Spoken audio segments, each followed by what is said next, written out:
जय हिंद दोस्तों, welcome to my YouTube channel engineering Guru. तो आज हम ट्रांसमिशन लाइन से जुड़े एक और टॉपिक के बारे में स्टडी करेंगे।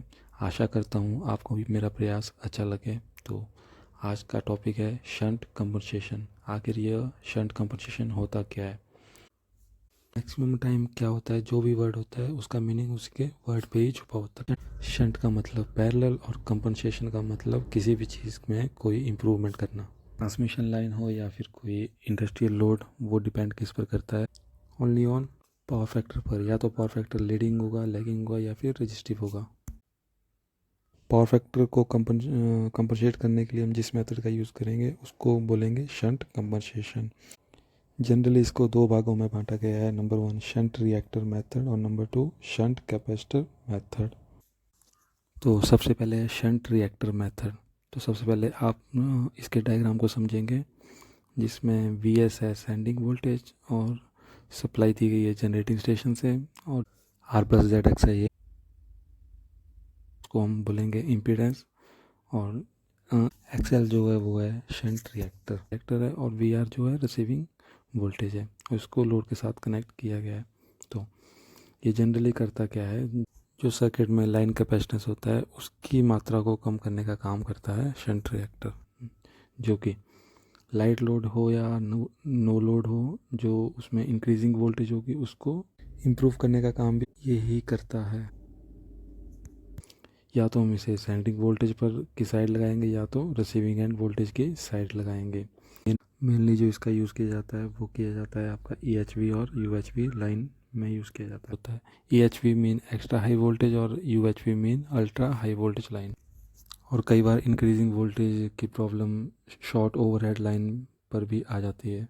इसको नाम दिया गया है फेरेंटी इफेक्ट। तो फेरेंटी इफेक्ट कंपनसेट या इम्प्रूव करने का काम करता है कौन? Shunt reactor. थर्ड, और जो इसके कनेक्शन होंगे वो है डायरेक्टली कनेक्टेड टू बस बार।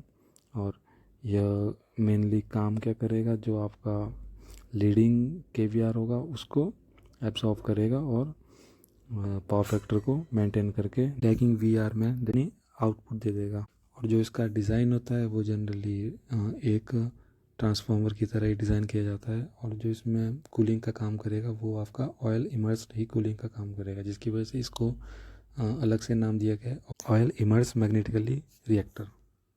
तो सेकंड वन है शंट कैपेसिटर। सबसे पहले हम इसके डायग्राम को समझेंगे।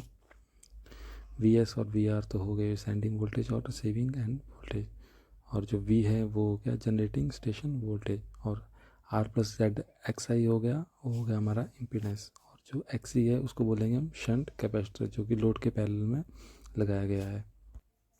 इसका यूज़ मैक्सिमम जो होता है वो आपका लो टर्मिनल के पास, रिसीविंग स्टेशन के पास यूज़ किया जाता है।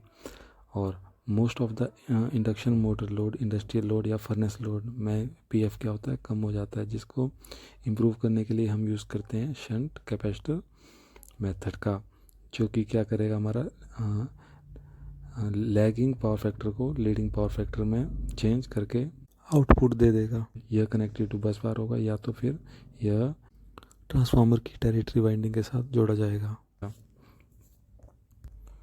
जनरली इस मेथड को PF करेक्शन और फीडर वोल्टेज कंट्रोल मेथड के नाम से भी जाना जाता है। किस नाम से? PF करेक्शन और फीडर वोल्टेज कंट्रोल मेथड के नाम से जाना जाता है, जो कि लैगिंग लोड को लीडिंग लोड में आउटपुट प्रोड्यूस करके दे देगा। और जो हमने पहले स्टडी किया शंट रिएक्टर मेथड, वो हमारा लीडिंग लोड को लैगिंग लोड में चेंज करके दे देगा।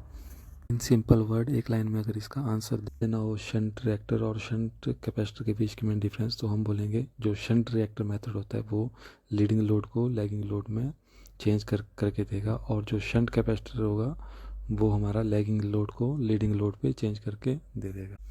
आज के लिए इतना ही, और कल हम देखेंगे how we calculate KVR rating in shunt reactor और शंट कैपेसिटर, जो कि पूरा सॉल्व करके आपको बताया जाएगा कि किस तरीके से हम KVR की रेटिंग को निकालेंगे।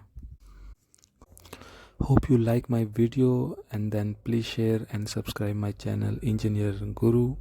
और साथ में जो भी आपके भाई बहन इलेक्ट्रिकल इंजीनियरिंग से डिप्लोमा या डिग्री करने जा रहे हैं तो प्लीज़, या जो कर चुके हैं तो उनके साथ यह वीडियो ज़रूर शेयर करें। Thank you, have a nice day.